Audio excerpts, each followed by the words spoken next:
It was really just like one day I was just like, oh, I want to make a cult movie that was modern and not religious. And you know, I sort of like had this image of immediately of doing a cult movie that was like naturalistic and could draw you in. Elizabeth, did you have any contact with anybody who has been in a cult or know anybody? No, I haven't, and except for, you know, what's happening after Q&A sometimes. But when I got the part, it was like 2 to 3 weeks before we started shooting, and so I was also working on a different movie at the time, and so really all I would try to do was attack it from like a human point of view, and instead of from a cult, you know, larger picture point of view, and try and figure out like commonalities between people. Instead, I just kind of approached it from this one like fully realized character that Sean wrote.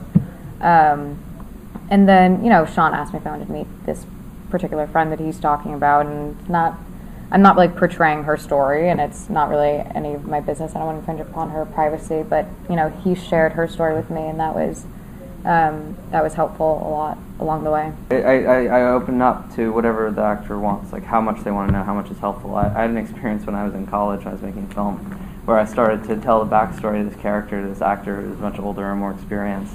And I could just watch as I was describing it. He was just like glazing over, and I was like, he was like, all right, this isn't helpful. And that was a great experience. And yeah. Did Elizabeth come up with anything in particular whilst when you were shooting a particular scene where you said, "Oh, I didn't think of that"? Oh, I mean, every scene's like that in a way. I mean, the script's very clear and written out, but there's all, you know. I'm not hands-on with any actions. I never tell someone to be like, oh, like, okay, now eat this grape, eat 3 grapes during this scene. You know what I mean? It's like, I don't get like hands-on with trying to control actions and little gestures. Sometimes I felt like I was watching a 12-year-old, you know, putting the feet up on the table, right, kind of thing, and then a woman who's standing up to her saying hurtful adult things to her sister.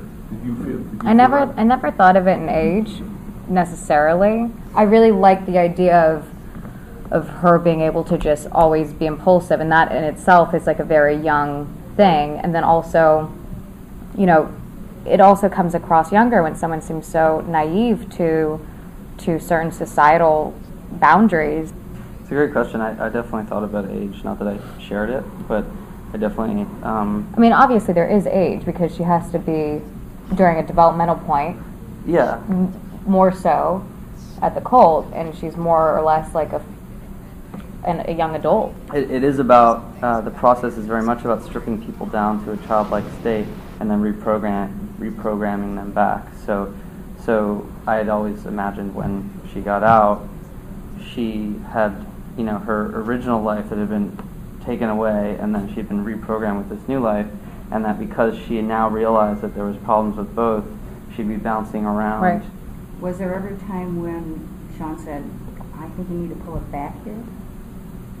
I'm sure there was. I mean, also, I do have to say that as a young actress, I do have a fear, because I haven't worked on film a lot. I do have a fear of going too far, personally, and I'm actually, that's something I'm trying to grow from right now.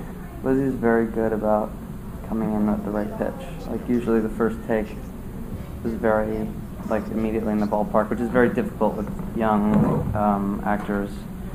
An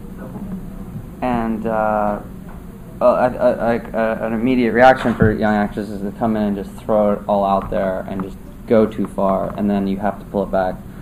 But she'd usually start in the right place. There really wasn't a lot of that. And, like, I really believe in, like, your subconscious needing time to work on things. But there was a chemistry, because we all did.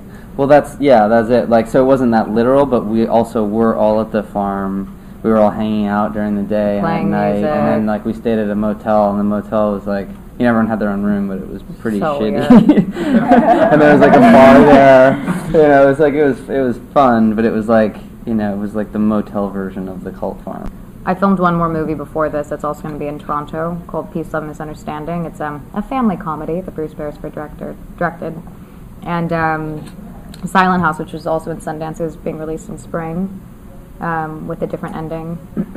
So that's exciting. And then I filmed 2 more movies, and they'll probably come out sometime in 2012. I'd imagine. Did anybody have any notes or any changes when you were going through, and also while you were filming, about the ending? I mean, it's always a topic of discussion, but it was always my ending, and I'm a very open, collaborative person, and, you know, I always, I offer, you know, I work with a lot of people, and, you know, work with them on everything, and I'm open to notes.